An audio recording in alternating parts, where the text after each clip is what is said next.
The 2025 Australian Grand Prix should have been Oscar's race. Instead, his team told him to stop racing Lando. Minutes later, he was stuck in the grass with the entire crowd convinced his race was over. What happened next was one of the most ridiculous recoveries you'll ever see in Formula One. G'day! Papaya Koala here with another fun-filled episode of How Will McLando Ruin Oscar's Race to Help Lando this week? Quick one before we start. This is satire and opinion only. It's how Papaya Koala sees the race, not factual reporting. If you're after neutral analysis, you might be on the wrong channel. Welcome to the Melbourne, Australia GP 2025. The race where Oscar once again discovered that his real rival wasn't Max, wasn't the Bulls or Ferraro, it wasn't even Lando. No, it was his own team. Sponsored by We Let Them Race, as proudly claimed, by Fat Rat Brown to the British commentary team right before they ordered Oscar to stop racing Lando. Lights out and it's damp. Snake Stollard, Oscar's engineer, immediately launches into his favourite hobby, distracting Oscar with requests for updates on track conditions every 14 seconds. Oscar, being the ever-dutiful teammate, reports back like a weather station with wheels, just so the information can be relayed to Lando, who apparently lacks the basic capacity to look outside or feel water at the same time as driving. That's teamwork, McLando style. So there's Oscar, glued to the back of Max, less than half a second behind and absolutely flying. Cue Snake Stollard chiming in with yet another perfectly timed request for a track update right at the most critical moment. But despite Snake's best efforts to derail him, Oscar pulls off a gorgeous clean pass on Max, Mr. You Shall Not Pass himself, and slots into second. The team should be thrilled, right? A McLando 1-2 on the cards, surely. Not at Team McLando. Oscar being faster is a problem, you see, because the moment he becomes a threat to their golden child, the celebration stops and the anxiety starts.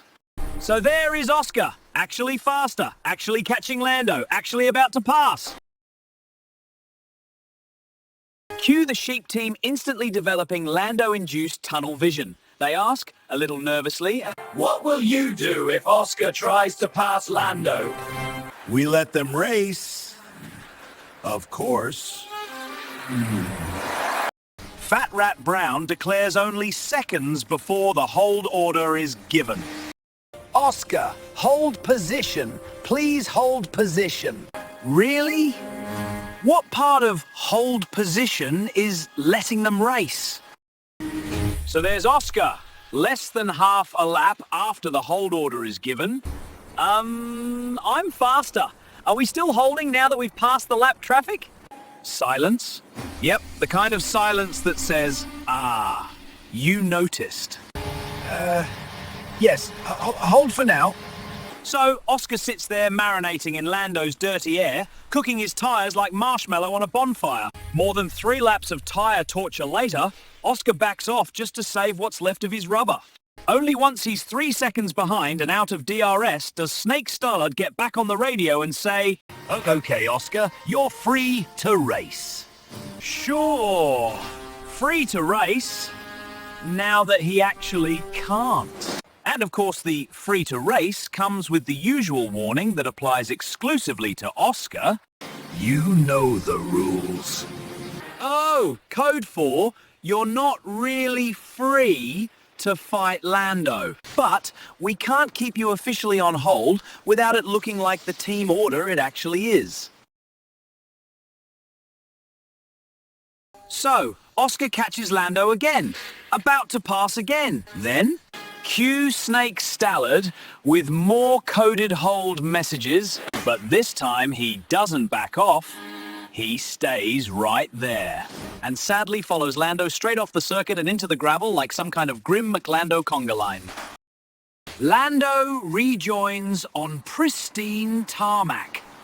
Oscar rejoins on the gravel Lando dragged out, now basically driving on a smoothie made of marbles and sadness. And then he slides off again through zero fault of his own. The car isn't responding to steering thanks to Lando's gravel and ends up beached on the wet grass. And now that Oscar is mired in the green, Snake Stallard appears to wake out of his stupor and say, Consider boxing. sure, now he's stuck on the grass, he tells him to box for the tyres that might have prevented his current predicament. Cue the sheep commentary team. What is he doing? Is he really trying to get off the grass? That'll never work. Well, that's Oscar out. He's bottled it again. They'd already written their headline. For 99% of drivers, that was race over. Call the Uber, grab a hot chip, cry into your helmet. But not Oscar. Oscar looks at that patch of soaked grass angled like a water slide and thinks, Yeah, I can fix this. with surgeon-level finesse, he starts reversing. Millimetre by millimetre, wheel by wheel, patience of a saint, skill of a rally driver, calm of a man who's been held back by team orders since birth. The Aussies in the crowd see what he's doing. They lean forward. They go silent. Then as the car inches backwards, actually moving, the crowd starts to rumble, a low rising roar. He gets one tyre onto solid ground. The cheer gets louder. He gets two tyres on, louder again. Then he does the impossible. He gets the whole damn car back onto the track. In one piece, undamaged, the crowd goes wild. Like he's just scored the winning try in the F1 Grand Final. People are hugging strangers. Children are being lifted into the air. The spirit of Peter Brock materialises over turn 11. And how do the commentary sheep discuss this amazing feat of skill and patience? Oh, he got back on track? But anyway, how good is Lando? And how does Snake address this miraculous wonder? He tells him to give back a position that he didn't need to give back. It should be over. He's a lap down. The sheep team are still questioning why he would even bother trying, because they simply don't have that never give up determination that Aussies are so famous for. But then a lucky safety car lets him unlap himself. In the wet, with gravel still falling out of his brake ducts, Oscar proceeds to overtake car after car after car, including Lewis, the rain whisperer himself, on a full wet track, to claw his way back into the points in what can only be described as an act of pure Australian stubbornness. He finishes in the points! From a gravel trap, from a lap down, from team orders purgatory. Masterful, ridiculous, iconic.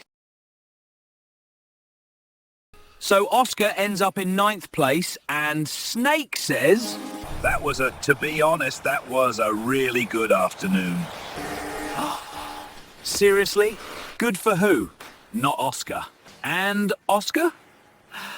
Internally simmering. Yep. Yeah. Well, what can he say? Team ordered in the very first race of the year. And the sheep commentary team, Lando this, Lando that, Lando holds off teammate.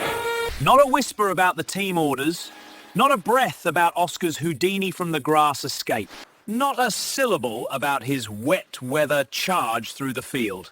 McLaren immediately hit their favourite strategy tool, gaslighting mode on. Corporate excuses, rewriting history. Pretending hold position wasn't protecting Lando at Oscar's expense. No, we didn't give team orders. We let them race. Of course. Both sides of the garage are equal. Were they telling the truth? I'll let you be the judge of that. Fat Rat Brown, CEO of McLando and CEO of Lando's personal company, which is a clear conflict of interest that certainly explains the favorable treatment Lando receives. This is the Lando Norris era! One manipulated win. One. And suddenly it's an era. Oh, Oscar absolutely hearing that loud and clear. Oh, cool. My boss is literally Lando's hype man. Fantastic. Everyone else? Mate? Really? Then there is spineless Stella, who is well aware of how good Oscar is, but will not stand up to Fat Rat Brown. So, extremely impressed by Oscar today, just a little bit unlucky. Ah, unlucky? Nah, team ordered out of a win. So yeah, welcome to the 2025 Australian Grand Prix, where Oscar fights physics, weather, gravel, and occasionally his own team, and ends up the forgotten hero. Meanwhile, McLando, still pretending this was all completely standard procedure. And to be fair, for McLando it is standard procedure, favouring the British driver at the expense of their more talented driver. Just ask Alonso about 2007. Actually, maybe don't. He's still a bit twitchy about that one. Like, subscribe, and stick around for free. Same race, different narrative. Or hit join if you'd like to help fund independent koala journalism and race-based opinions.